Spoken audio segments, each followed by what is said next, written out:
Hallelujah, ದೇವರಿಗೆ ಸ್ತೋತ್ರ. Good morning.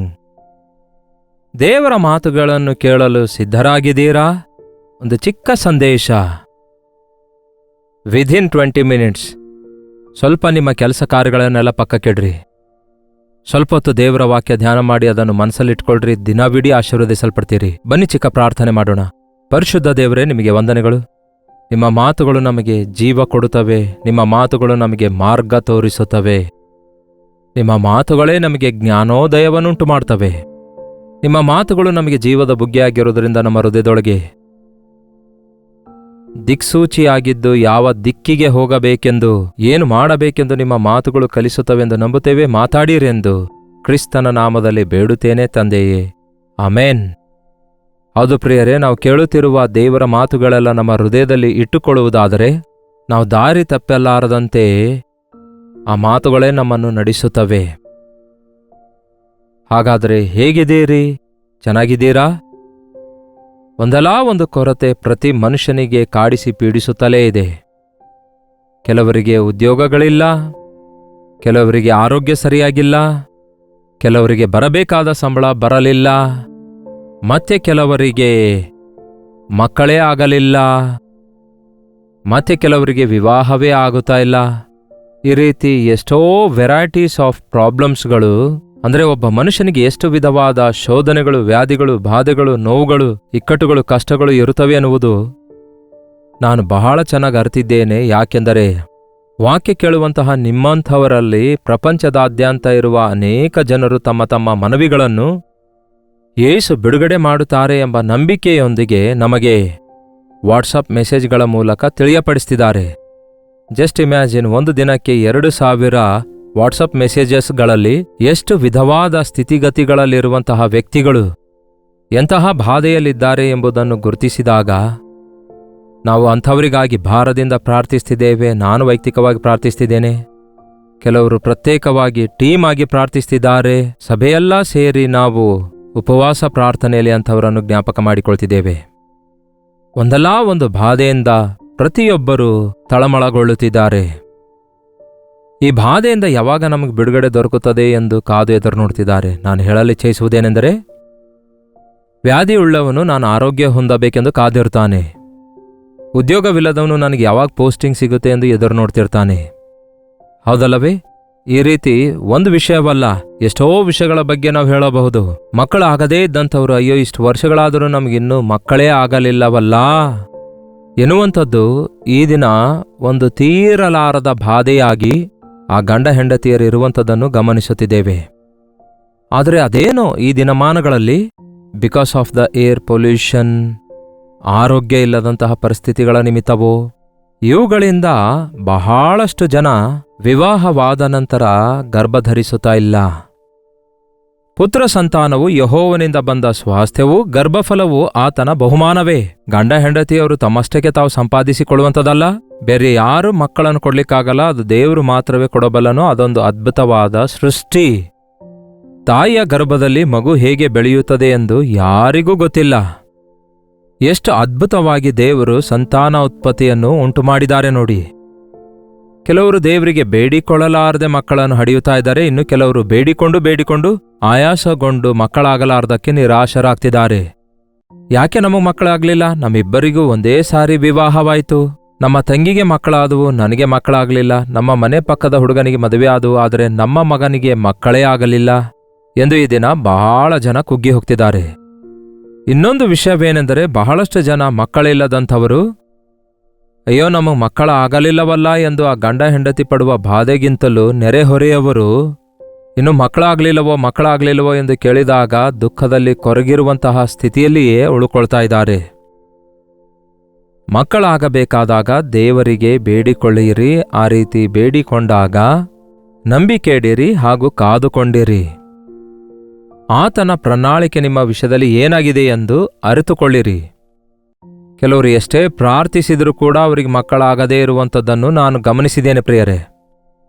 ನಂಬಿಕೆಯಿಂದ 15 ವರ್ಷ 20 ವರ್ಷ ಪ್ರಾರ್ಥನೆ ಮಾಡಿದ್ರೂ ಸಹ ಒಳ್ಳೆ ಭಕ್ತಿ ಉಳ್ಳಂಥವರು ಹಾಗೂ ನಂಬಿಕೆ ಉಳ್ಳಂಥವರು ಕೂಡ ಮಕ್ಕಳಾಗದೇ ಇರುವುದನ್ನು ನೋಡಿದಾಗ ಇದು ಯಾಕೆ ಹೀಗೆ ಎಂಬ ಪ್ರಶ್ನೆ ಬರುತ್ತೆ.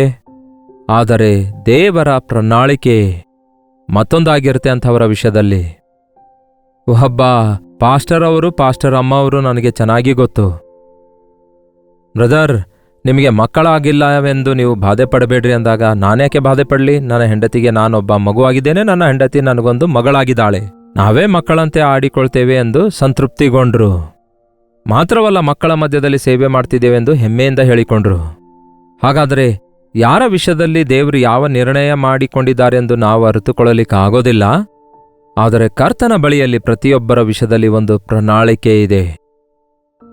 ಲೂಕ ಸುವಾರ್ತೆ 1ನೇ ಅಧ್ಯಾಯದಲ್ಲಿ ಒಂದು ದಂಪತಿ ಇದ್ದಾರೆ. ನೀವೆಂದಾದರೂ ಓದಿದ್ದೀರೋ ಇಲ್ಲವೋ? ಅವರ ಹೆಸರೇ ಎಲಿಜಬೆತ್ ಅಂಡ್ ಜಕಾರಿಯಾ. ಎಲಿಜಬೆತ್ ಮತ್ತು ಜಕರಿಯಾ ಎಂಬ ಇವರಿಬ್ಬರು ಬಹಳ ಭಕ್ತಿಯುಳ್ಳವರಾಗಿದ್ರು. ಅವರು ಒಳ್ಳೆ ಕುಟುಂಬದಿಂದ ಬಂದವರಾಗಿದ್ರು. 5ನೇ ವಚನ ಹೇಳುತ್ತೆ, ಜಕರಿಯಾನೆಂಬ ಒಬ್ಬ ಯಾಜಕನಿದ್ದನು. ಅವನ ಹೆಂಡತಿಯು ಆರೋನನ ವಂಶದವಳು. ಆಕೆಯ ಹೆಸರು ಎಲಿಜಬೆತ್. ಅವರಿಬ್ಬರು ಕರ್ತನ ಎಲ್ಲ ಆಜ್ಞೆಗಳನ್ನು ನೇಮ ನಿಷ್ಠೆಗಳನ್ನು ಕೈಕೊಂಡು ತಪ್ಪಿಲ್ಲದೆ ನಡೆದುಕೊಳ್ಳುತ್ತಾ ದೇವರ ದೃಷ್ಟಿಯಲ್ಲಿ ನೀತಿವಂತರಾಗಿದ್ದರು. ದೇವರಿಗೆ ಇಷ್ಟಕರವಾಗಿದ್ದರು, ದೇವರ ವಾಕ್ಯಾನುಸಾರವಾಗಿ ಜೀವಿಸುತ್ತಾ ಇದ್ರು, ದೇವರ ಕೆಲಸ ಮಾಡುವವರಾಗಿದ್ದರು ಹಾಗೂ ದೇವರ ಸೇವೆಯಲ್ಲಿದ್ದವರಾಗಿದ್ರು. ಆದರೆ ಎಲಿಜಬೆತಳು ಬಂಜೆಯಾದದರಿಂದ ಅವರಿಗೆ ಮಕ್ಕಳಿರಲಿಲ್ಲ. ಇದಲ್ಲದೆ ಅವರಿಬ್ಬರು ದಿನ ಹೋದವರಾಗಿದ್ದರು, ಅಂದರೆ ವೃದ್ಧರಾಗಿದ್ರು. ಅಯ್ಯಯ್ಯೋ, ಇಷ್ಟೊಂದು ದೇವರಿಗೆ ಪ್ರೀತಿಸಿ ದೇವರ ಸೇವೆ ಮಾಡಿದ್ರೆ ನಮಗೇ ಮಕ್ಕಳಾಗ್ಲಿಲ್ವಲ್ಲವೇ? ನಮಗೆ ಎಲ್ಲರೂ ದೇವರ ಸೇವೆ ಮಾಡ್ತಾ ಇದ್ದೀರಲ್ಲವೇ? ದೇವರನ್ನು ನಂಬಿದ್ದೀರಲ್ಲವೇ? ದೇವರ ಮಕ್ಕಳಾಗಿದ್ದೀರಲ್ಲವೇ? ದೇವರ ಚಿತ್ತದಲ್ಲಿಯೇ ದೇವರು ನಮ್ಮನ್ನು ಒಂದುಗೂಡಿಸಿದ್ದಾರೆಂದು ಹೇಳಿದಿರಲ್ಲವೇ? ಮತ್ತೆ ನಿಮಗೆ ಯಾಕೆ ಮಕ್ಕಳಿಲ್ಲ ಎಂದು ಜನರು ನಮಗೆ ಕೇಳುವಾಗ ಅದು ಬಹಳ ಕಷ್ಟವಾಗಿರುತ್ತದಲ್ಲವೇ? ಇಲ್ಲಿ ಇವರು ಹಾಗೆಯೇ ವೃದ್ಧರಾಗುತ್ತಾರೆ. ಆದರೆ ಇವರು ದೇವರ ಮೇಲೆ ಬೇಸರಗೊಂಡದಾಗಲಿ, ದೇವರ ವಿರುದ್ಧ ತಿರುಗಿ ಬಿದ್ದದಾಗಲಿ, ದೇವರ ಕೆಲಸ ನಿಲ್ಲಿಸಿದ್ದಾಗಲಿ ಮಾಡಲಿಲ್ಲ. ಆದರೆ ದೇವರ ತಕ್ಕ ಸಮಯದಲ್ಲಿ ನಮಗೆ ಮೇಲನ್ನೇ ಮಾಡುತ್ತಾರೆ ಎಂದು ಅವರು ನಂಬಿದ್ರು. ದೇವರು ಒಂದು ಮಾತನ್ನು ಅವರಿಗೆ ಹೇಳ್ತಾರೆ. ಅಲ್ಲೇ ನೋಡಿ 20ನೇ ವಚನದಲ್ಲಿ, ಈ ನನ್ನ ಮಾತು ತಕ್ಕ ಸಮಯದಲ್ಲಿ ನೆರವೇರುವುದು. ನನ್ನ ಮಾತುಗಳು ಅಂದರೆ ನನ್ನ ಮಾತಲ್ಲ ಪ್ರಿಯರೇ, ದೇವರ ಮಾತುಗಳು. ದೇವರ ಮಾತುಗಳು ತಕ್ಕ ಕಾಲದಲ್ಲಿ ನೆರವೇರುವವು. ಮಾತು ಕೊಟ್ಟರೆ ಆತನು ನೆರವೇರಿಸುವ ದೇವರಾಗಿದ್ದಾರೆ. ದೇವರ ಒಬ್ಬ ಯಾಜಕನಾಗಿರುವ ಈ ಜಕರಿಯ ದೇವಾಲಯದಲ್ಲಿ ತನ್ನ ಸೇವಾ ಕಾರ್ಯ ಮಾಡುತ್ತಿರುವಾಗ ದೇವದೂತನು ಪ್ರತ್ಯಕ್ಷನಾಗಿ ಅವನಿಗೆ ಒಂದು ವಾಗ್ದಾನ ಮಾಡ್ತಾನೆ, ಭಯಪಡಬೇಡ ಎಂದು. 13ನೇ ವಚನದಲ್ಲಿ, ನಿನ್ನ ವಿಜ್ಞಾಪನೆ ದೇವರಿಗೆ ಮುಟ್ಟಿತು, ನಿನ್ನ ಹೆಂಡತಿಯಾದ ಎಲಿಜಬೆತಳು ನಿನಗೆ ಒಬ್ಬ ಮಗನನ್ನು ಹೇರುವಳು, ನೀನು ಅವನಿಗೆ ಯೋಹಾನನೆಂದು ಹೆಸರಿಡಬೇಕು. ಎಷ್ಟೇ ಪ್ರಾರ್ಥನೆ ಮಾಡಿದ್ರೂ ದೇವರು ಪ್ರಾರ್ಥನೆ ಕೇಳಿಲ್ಲ ಎಂದು ಗುಣಗುಟ್ಟುವ ದಂಪತಿಗಳೇ ಕೇಳಿರಿ, ದೇವರು ನಿಮ್ಮ ಪ್ರಾರ್ಥನೆ ಕೇಳಿದ್ದಾರೆ. ನೀವು ಮಾಡಿದ ಎಲ್ಲಾ ಪ್ರಾರ್ಥನೆಗಳಿಗೆ ದೇವರು ತಕ್ಕ ಸಮಯದಲ್ಲಿ ಉತ್ತರ ಕೊಟ್ಟೇ ಕೊಡುತ್ತಾರೆ. ದಯವಿಟ್ಟು ಕುಗ್ಗಿ ಹೋಗಬೇಡಿರಿ. ಮಕ್ಕಳಷ್ಟೇ ಆಗುವ ವಿಷಯದಲ್ಲಿ ಅಲ್ಲ, ಉದ್ಯೋಗ ವಿಷಯದಲ್ಲಿ, ಮದುವೆ ಆಗುವ ವಿಷಯದಲ್ಲಿ, ಅನಾರೋಗ್ಯದ ವಿಷಯದಲ್ಲಾಗಲಿ, ಮತ್ತೆ ಬೇರೆ ಏನೇ ವಿಷಯದಲ್ಲಾಗಲಿ, ನಿಮಗೆ ಮನೆ ಕಟ್ಟಿಕೊಳ್ಬೇಕೆಂಬ ಆಸೆ ಇರುವಾಗ ಅವಸರಪಟ್ಟು ಯಾಕೆ ಲೋನ್ ಮಾಡಿ ಮನೆ ಕಟ್ತೀರಿ ಹೇಳಿ? ತಕ್ಕ ಸಮಯದಲ್ಲಿ ದೇವರು ಸಮಸ್ತವನ್ನು ನೆರವೇರಿಸುತ್ತಾರೆ. ಜಕರಿಯನಿಗೆ ದೂತನು ಹೇಳ್ತಾನೆ, ನಿನ್ನ ವಿಜ್ಞಾಪನೆ ಮುಟ್ಟಿತು, ನಿನ್ನ ಹೆಂಡತಿಯಾದ ಎಲಿಜಬೆತಳು ನಿನಗೆ ಒಬ್ಬ ಮಗನನ್ನು ಹೇರುವಳು. ಆದರೆ ಅವರು ಬಹುಕಾಲದ ವೃದ್ಧರಾಗಿದ್ದರೆಂದು ಬೈಬಲ್ನಲ್ಲಿದೆ. ಅವರು ಬಹಳ ವೃದ್ಧರಾಗಿದ್ರು, ಅಂದರೆ ಆ ಅಬ್ರಾಮ ಸಾರಳ ಹಾಗೆ ದಿನ ತುಂಬಿದಂತಹ ವೃದ್ಧರಾಗಿದ್ರೇನೋ ಗೊತ್ತಿಲ್ಲ. ಮಕ್ಕಳಿಗೆ ಜನ್ಮ ಕೊಡಲಾರದಂತಹ ಸ್ಥಿತಿಯಲ್ಲಿದ್ದಂತಹ ವೃದ್ಧರು ಅವರಾಗಿದ್ದರು ಪ್ರಿಯರೇ. ಆದರೆ ಅದ್ಭುತ ಮಾಡುವಂತಹ ದೇವರು, ಮಹತ್ಕಾರ್ಯ ಮಾಡುವಂತಹ ದೇವರು, ಅವನಿಗೊಂದು ವಾಗ್ದಾನ ದೇವರು ಮಾಡ್ತಾರೆ. ನಿನ್ನ ಹೆಂಡತಿ ಗರ್ಭಿಣಿಯಾಗುತ್ತಾಳೆ, ಆಕೆ ನಿನಗೆ ಒಬ್ಬ ಮಗನನ್ನು ಹೇರುವಳು. ಖಚಿತವಾಗಿ ದೂತನು ಹೇಳ್ತಾನೆ, ಒಬ್ಬ ಮಗನನ್ನು ಹೇರುವಳು, ನೀನು ಅವನಿಗೆ ಯೋಹಾನನೆಂದು ಹೆಸರಿಡಬೇಕು. ಅದಕ್ಕೆ ಜಕರಿಯ ಏನ್ ಹೇಳ್ತಾನೆ ನೋಡ್ರಿ, ಇದೇ ಅಧ್ಯಾಯದ 18ನೇ ವಚನದಲ್ಲಿ, ಇದನ್ನು ನಾನು ಯಾತರಿಂದ ತಿಳ್ಕೊಳ್ಳಲಿ? ನಾನು ಮುದುಕನು, ನನ್ನ ಹೆಂಡತಿಯು ದಿನ ಹೋದವಳು ಎಂದು ಹೇಳಿದಕ್ಕೆ ಆ ದೂತನು, ನಾನು ದೇವರ ಸನ್ನಿಧಿಯಲ್ಲಿ ನಿಲ್ಲುವ ಗಾಬ್ರಿಯೇಲನು ನಿನ್ನ ಕೂಡ ಮಾತಾಡಿ ಈ ಶುಭವರ್ತಮಾನವನ್ನು ನಿನಗೆ ತಿಳಿಸುವುದಕ್ಕಾಗಿ ನಾನು ಕಳಿಸಲ್ಪಟ್ಟಿದ್ದೇನೆ. ಈ ನನ್ನ ಮಾತು ತಕ್ಕ ಸಮಯದಲ್ಲಿ ನೆರವೇರುವುದು. ಆದರೆ ನೀನು ಅದನ್ನು ನಂಬದೇ ಹೋದದರಿಂದ ಅದೆಲ್ಲ ಸಂಭವಿಸುವ ದಿನದವರೆಗೂ ಮಾತನಾಡಲಾರದೆ ಮೂಕನಾಗಿರುವಿ ಎಂದು ಹೇಳಿದನು. ಅನುಮಾನ ಪಡಬಾರದು ಪ್ರಿಯರೇ. ದೇವರು ಕೊಟ್ಟ ಮಾತಿನ ವಿಷಯದಲ್ಲಿ ದೇವರು ಕೊಟ್ಟ ವಾಗ್ದಾನಗಳು ಇವೆಯಾ ನಿಮ್ಮ ಹತ್ತಿರ? ಆ ವಾಗ್ದಾನ ಯಾಕೆ ಇನ್ನೂ ನೆರವೇರಿಲ್ಲ? ಇನ್ನೊಂದು ಹೊಸ ವರ್ಷದಲ್ಲಿ ಸೇರ್ಲಿಕ್ಕಿದೆಯೋ, ಆದರೆ ವಾಗ್ದಾನ ನೆರವೇರಿಲ್ಲ ಎಂದು ಚಿಂತಿಸ್ತಾ ಇದ್ದೀರಾ? ಈ ವರ್ಷದ ಅಂತ್ಯದಲ್ಲಿ ದೇವರು ನಿಮಗೆ ಉತ್ತರ ಕೊಡ್ತಾರೆ. ನಿಮ್ಮ ವಾಗ್ದಾನ ದೇವರ ಮುಂದೆ ಇಟ್ಟು ನಂಬಿರಿ. ನನಗೆ ಕೊಡ್ತೇನೆಂದು ಹೇಳಿದ್ದೀರಿ, ಕೊಡಿರಿ ದೇವರೇ. ಆಶೀರ್ವದಿಸ್ತೇನೆಂದು ಹೇಳಿದ್ದೀರಿ, ಆಶೀರ್ವದಿಸಿರಿ ದೇವರೇ. ನನ್ನನ್ನು ದರ್ಶಿಸುತ್ತೇನೆಂದು ಹೇಳಿದಿರಿ, ದರ್ಶಿಸಿರಿ ದೇವರೇ. ನನಗೆ ಸ್ವಸ್ಥಪಡಿಸ್ತೇನೆಂದಿದ್ದೀರಿ, ಸ್ವಸ್ಥಪಡಿಸಿರಿ ದೇವರೇ. ನಿಮ್ಮ ಪ್ರಾರ್ಥನೆ ಪರಲೋಕದಲ್ಲಿ ಕೇಳಿಸಲ್ಪಡುವವರೆಗೂ ಪ್ರಾರ್ಥನೆ ಮಾಡಿ. ನಿಮ್ಮ ಪ್ರಾರ್ಥನೆ ಕೇಳುವ ದೇವರು ನಿಮ್ಮನ್ನು ಬಿಡಿಸುತ್ತಾರೆ, ನಿಮಗೆ ಉತ್ತರ ಕೊಡ್ತಾರೆ. ನೀವು ನಂಬದೇ ಹೋದರೆ ಮತ್ತು ನಿಮ್ಮ ಅಪನಂಬಿಕೆ ಇತರರಿಗೆ ಅಂಟಿಕೊಳ್ಳಲಾರದಂತೆ. ಆ ಜಕರನಿಗೆ ಏನಾಯ್ತೋ ಗೊತ್ತಿಲ್ಲ ಪ್ರಿಯರೇ. ಅವನು ಆ ದೇವರ ಸನ್ನಿಧಿಯಿಂದ ಹೊರಗೆ ಹೋಗುವಾಗ ಮೂಕನಾಗುತ್ತಾನೆ. ಒಳಗಡೆ ಏನಾಯ್ತು ಎನ್ನುವುದಾದರೆ ಹೇಳುವುದಕ್ಕಾಗಿ ಅವನಿಗೆ ಆ ಬಾಯಿ ಅವನು ಬಿಚ್ಚಲಿಕ್ಕಾಗಲಿಲ್ಲ, ಮೌನಿಯಾಗಿದ್ದ. ದೇವರ ಕಾರ್ಯಗಳನ್ನು ನಂಬದೇ ಇರುವಂಥವರು ಮೌನಿಯಾಗಿರೋದು ಒಳ್ಳೆಯದು. ದೇವರು ವಾಗ್ದಾನ ಮಾಡಿದ್ದಾರೆ, ಆದರೆ ಇದು ಹೇಗೆ ನೆರವೇರುತ್ತೆ ಎಂದು ಅಪನಂಬಿಕೆಯಿಂದ ಮಾತಾಡಿದ್ರೆ ನಿಮಗೇನು ಮೇಲುಂಟಾಗಲ್ಲ. ದೇವರನ್ನು ನಂಬಿದಾಗ ಅದು ಅಸಾಧ್ಯವಾಗಿದ್ರೂ ಕೂಡ, ಅದು ಎಂಥದೇ ಪರಿಸ್ಥಿತಿಯಲ್ಲಿ ವಾಸಿಯಾಗಲಾರದಂಥದ್ದಾಗಿದ್ರೂ ನಂಬಿಕೆಯುಳ್ಳವರಾಗಿ ಮಾತ್ರ ಇರಿ. ದೇವರು ತಕ್ಕ ಕಾಲದಲ್ಲಿ ತನ್ನ ವಾಗ್ದಾನವನ್ನು ನೆರವೇರಿಸ್ತಾರೆ. ಮಾತು ಕೊಟ್ಟಂತಹ ದೇವರು ನೆರವೇರಿಸಿದರು. ಎಲಿಜಬೆತಳು ತಿಳಿದುಕೊಳ್ಳುತ್ತಾಳೆ, ತಾನು ಗರ್ಭಿಣಿಯಾಗಿದ್ದೇನೆಂದು ತಿಳಿದುಕೊಂಡಾಗ ಅವಳು ಎಷ್ಟೋ ಆಶ್ಚರ್ಯಪಡ್ತಾಳೆ. ಅವಳು ದೇವರನ್ನು ಸ್ತುತಿಸುತ್ತಾಳೆ. ಅವಳು 5 ತಿಂಗಳುಗಳವರೆಗೂ ಇತರರ ಕಣ್ಣಿಗೆ ಕಾಣಿಸಿಕೊಳ್ಳದಂತೆ, ನಾನು ಗರ್ಭಿಣಿ ಅಂತ ಹೇಳಿದ್ರೆ ನಗುತ್ತಾರಲ್ಲವೇ, ಗೇಲಿ ಮಾಡ್ತಾರಲ್ಲವೇ, ಅದಕ್ಕಾಗಿಯೇ ಅವಳು 5 ತಿಂಗಳುಗಳವರೆಗೂ ತನ್ನನ್ನು ಯಾರಿಗೂ ತೋರಿಸಿಕೊಳ್ಳಲಿಲ್ಲ. ಈ ದಿನಗಳಲ್ಲಿ ನೋಡಿ, ನಾನು ಗರ್ಭಿಣಿ ಅಂತ ಹೇಳಿಕೊಳ್ಳುವುದಕ್ಕೆ ಕೆಲವರಿಗೆ ಭಯ ಆಗುತ್ತೆ. ಗರ್ಭಿಣಿ ಆದ ಮೇಲೆ ಕೆಲವರು ಮಿಸ್ಕ್ಯಾರೇಜ್ ಆಗ್ತಾ ಇದ್ದಾರೆ. 1 ತಿಂಗಳಲ್ಲಿ, 2 ತಿಂಗಳಲ್ಲಿ, 3, 4, ಕೆಲವರು 5 ತಿಂಗಳಲ್ಲೂ ಆಗ್ತಿದ್ದಾರೆ. ಅದಕ್ಕೆ ಬಹಳಷ್ಟು ಜನ ಹೇಳಿಕೊಳ್ಳಲು ಕೂಡ ಭಯಪಡ್ತಿದ್ದಾರೆ. ಹೇಳಿಕೊಳ್ಳುವುದಕ್ಕಾಗಿ ಆಲೋಚಿಸ್ತಿದ್ದಾರೆ. ಒಳ್ಳೆಯದೇ, ನೀವು ಗರ್ಭಧರಿಸಿದಾಗ ಆ ವಿಷಯವನ್ನು ದೇವರ ಮುಂದೆ ಆ ವಿಷಯವನ್ನಿಟ್ಟು ಕೃತಜ್ಞತೆಯುಳ್ಳವರಾಗಿ, ನಿಮ್ಮ ಸ್ವಂತ ಮನೆಯವರಿಗೆ ಬೇಕಾದರೆ ಅದನ್ನು ತಿಳಿಯಪಡಿಸಿಕೊಂಡವರಾಗಿ, ನನ್ನ ಗರ್ಭದಲ್ಲಿರುವ ಮಗು ಒಳ್ಳೆ ಆಕಾರದಲ್ಲಿ ಒಳ್ಳೆ ಬಲದಿಂದ ಬೆಳೆಯುವ ಹಾಗೆ ದೇವರೇ ನಮ್ಮನ್ನು ಆಶೀರ್ವದಿಸಿರಿ ಎಂದು ತಂದೆ ತಾಯಿಗಳಾಗಿ ನೀವು ಪ್ರಾರ್ಥಿಸುವುದು ಬಹಳ ಅವಶ್ಯಕವಾಗಿದೆ.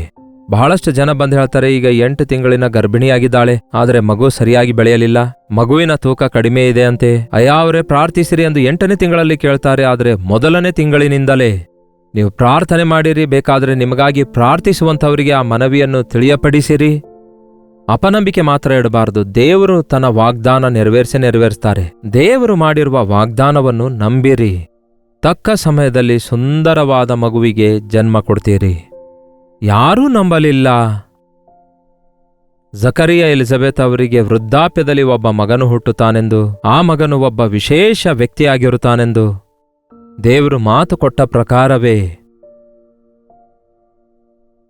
ಸ್ನಾನಿಕನಾದ ಯೋಹಾನನು ಅವನ ಹೆಸರಿಡಲಾಗುತ್ತೆ ಮತ್ತು ಅವನು ಜನಿಸುತ್ತಾನೆಂದು ಯಾರೋ ಅಂದುಕೊಳ್ಳಲಿಲ್ಲ. ಏನ್ ಹೆಸರಿಡಬೇಕು ಎಂದು ಕೇಳಿದಾಗ ಆಗ ಆ ತಂದೆ ಒಂದು ಫಲಕ ತೆಗೆದುಕೊಂಡು ಬನ್ನಿ ಅಂದಾಗ ಹೆಸರು ಯೋಹಾನನು ಎಂದು ಆ ಫಲಕದ ಮೇಲೆ ಬರೆದಾಗ ಅವನ ಬಾಯಿ ತೆರೆಯಿತು. ಆಗ ಯೋಹಾನನು ಎಂದು ಹೇಳ್ತಾನೆ. ನನಗೂ ಗೊತ್ತು ಪ್ರಿಯರೇ, ಯೋಹಾನನು ಎಷ್ಟು ಶ್ರೇಷ್ಠನಾದನು ಗೊತ್ತಾ?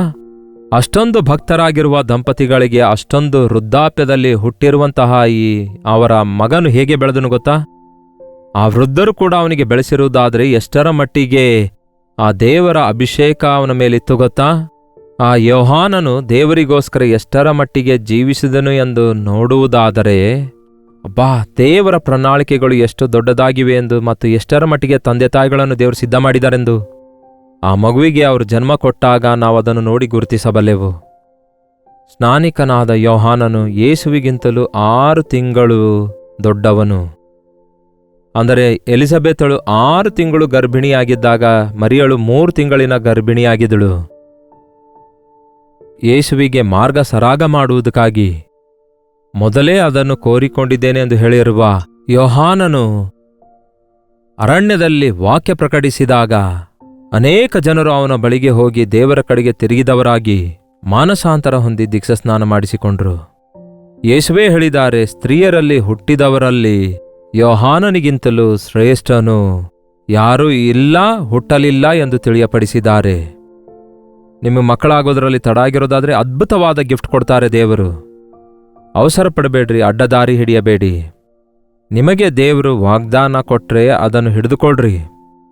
ಅದನ್ನು ಅಪನಂಬಿಕೆಯಿಂದ ಬಿಟ್ಟು ಬಿಡಬಾರದು. ದೇವರ ಮಾತುಗಳನ್ನು ಹಗುರವಾಗಿ ತೆಗೆದುಕೊಳ್ಬಾರ್ದು. ಆತನು ಮಾತು ಕೊಟ್ಟು ನೆರವೇರಿಸ್ತಾರೆ, ಅದ್ಭುತ ಕಾರ್ಯ ಮಾಡುತ್ತಾರೆ. ಈ ವರ್ಷದಲ್ಲಿ ಇನ್ನೂ ಆಗ್ಲಿಲ್ವಲ್ಲ ಎನ್ನುವಂಥದ್ದು ಅಂದುಕೊಳ್ಳೋದಾದ್ರೆ ಈ ವರ್ಷದಲ್ಲಿಯೇ ನಿಮಗೆ ಕೊಡಬೇಕೆಂದು ದೇವರು ಅಂದುಕೊಳ್ತಿದ್ದಾರೇನೋ. ಹಾಗಾಗಿ ನಂಬಿಕೆಯಿಂದ ಪ್ರಾರ್ಥಿಸಿರಿ. ಪ್ರಾರ್ಥನೆ. ಪರಿಶುದ್ಧ ದೇವರೇ, ಪ್ರೀತಿಯುಳ್ಳ ತಂದೆಯೇ, ನಿಮಗೆ ವಂದನೆಗಳು. ಎಂತಹ ದೊಡ್ಡ ದೇವರು ನೀವಾಗಿದ್ದೀರಿ. ನಮ್ಮ ಮಾತುಗಳು, ನಮ್ಮ ಆಲೋಚನೆಗಳು, ನಮ್ಮ ಪ್ರಣಾಳಿಕೆಗಳು ನಿಮ್ಮ ಮುಂದೆ ಕೆಲಸಕ್ಕೆ ಬರುವುದಿಲ್ಲವೆಂದು ಮತ್ತು ನೀವು ನಂಬಿಗಸ್ತನಾದ ದೇವರಾಗಿದ್ದೀರೆಂದು, ನೀವು ನಿಮ್ಮ ಮಾತನ್ನು ತಕ್ಕ ಸಮಯದಲ್ಲಿ ನೆರವೇರಿಸುವ ಆತನಾಗಿದ್ದೀರೆಂದು, ನೀವು ವಾಗ್ದಾನ ನೆರವೇರಿಸುವ ಆತನಾಗಿದ್ದೀರೆಂದು, ನೀವು ಆಲಸ್ಯ ಮಾಡುವುದಾದರೆ ಅತ್ಯಧಿಕವಾಗಿ ಆಶೀರ್ವದಿಸುವ ದೇವರಾಗಿದ್ದೀರೆಂದು, ನಿಮ್ಮ ಸಮಯದಲ್ಲಿ ನಿಮ್ಮ ಕಾರ್ಯಗಳನ್ನು ಪರಿಪೂರ್ಣವಾಗಿ ನೀವು ಮಾಡಲು ಶಕ್ತನಾದ ದೇವರಾಗಿದ್ದೀರೆಂದು ಸಂಪೂರ್ಣವಾಗಿ ನಂಬಿಕೆ ಇಡಲು ಸಹಾಯ ಮಾಡಿರಿ. ಎಲ್ಲಾ ಸ್ಥಿತಿಗತಿಗಳಲ್ಲಿ ನಿಮ್ಮನ್ನು ನಂಬುವುದಕ್ಕಾಗಿಯೂ ನಿಮ್ಮಲ್ಲಿ ಕಾದು ಇರುವುದಕ್ಕಾಗಿಯೂ ನಿಮ್ಮ ಮೇಲುಗಳನ್ನು ಹೊಂದಿಕೊಂಡು ನಿಮ್ಮ ಸಾಕ್ಷಿಗಳಾಗಿ ನಿಮ್ಮನ್ನೇ ಮಹಿಮೆಪಡಿಸಲು ನಮ್ಮೆಲ್ಲರಿಗೂ ಸಹಾಯ ಮಾಡಿರೆಂದು ಕ್ರಿಸ್ತನ ನಾಮದಲ್ಲಿ ಬೇಡುತ್ತೇನೆ ತಂದೆಯೇ, ಆಮೇನ್.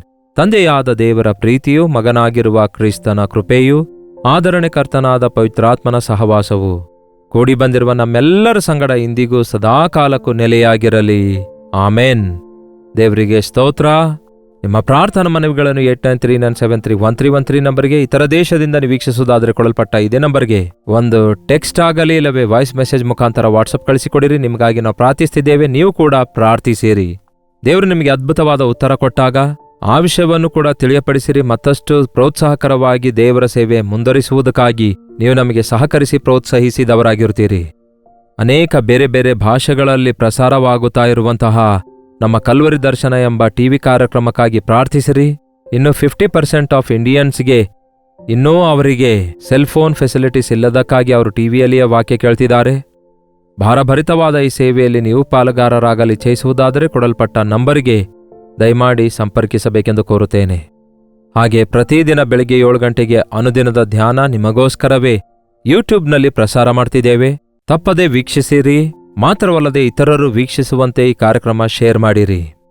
ನಿಮ್ಮೆಲ್ಲರಿಗೆ ವಿಶೇಷವಾಗಿ ದೇವರು ವಾಕ್ಯದ ಮೂಲಕ ಮಾತಾಡ್ತಿದ್ದಾರೆ ಎಂದು ನಿಮ್ಮಲ್ಲಿ ಅನೇಕರು ತಿಳಿಸುತ್ತಾ ಇದ್ದೀರಿ.